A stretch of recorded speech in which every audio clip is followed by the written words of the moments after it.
Let me show you how to apply the formula. Then we'll see what are the applications. This is part 1 of the series. There will be 4 parts for this amazing formula, all from 9 and the last from 10. So this means this from 9, this from 9, and the last, that is this digit from 10. Let's apply on 876.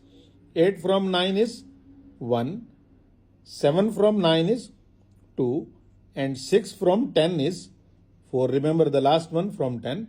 If we apply this formula, all from 9 and the last from 10 on 876, our answer will be 124. Let's do some examples to hit the idea home.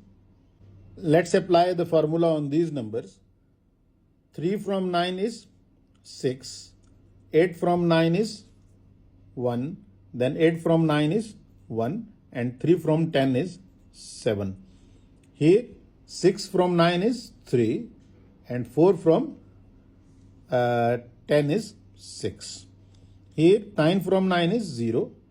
And 8 from 10 is 2. Here there is only one digit, so 6 from 10 is 4. And this 1 from 9 is 8. 0 from 9 is 9. 9 from 9 is 0. 0 from 9 is 9. And this 5 from 10 is 5.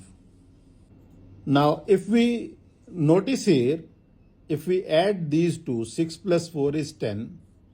Then here 64 plus 36 is 100. 98 plus 2 is also 100.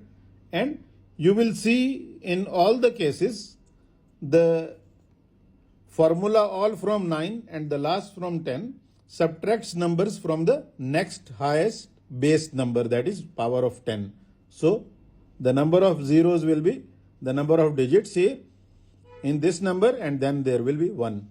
Number of digits here are 2, and there are 2 zeros in the base and 1. Here number of digits is 4, and then we have 4 zeros and 1, that is 10,000. So how can we use this information? Let's see. This is a base number, and there are same number of zeros as are in this number. So just apply the formula on this number. 5 from 9 is 4, 6 from 9 is 3, and 4 from 10 is 6. And we have this answer, 1000 minus 564 is 436. Same here, 3 from 9 is 6, 0 from 9 is 9, 7 from 10 is 3. And here 6 from 9 is 3, 5 from 9 is 4, 2 from 9 is 7, and 3 from 10 is 7 also. Here 7 from 9 is 2, and 6 from 10 is 4. But be careful here, when we have 0 in the number, we apply the all from 9 and the last from 10 formula only on the digits that are with 0, and in the end we put 0. So here 4 from 9 is 5, and 7 from 10 is 3, and then we put this 0. So that's our answer.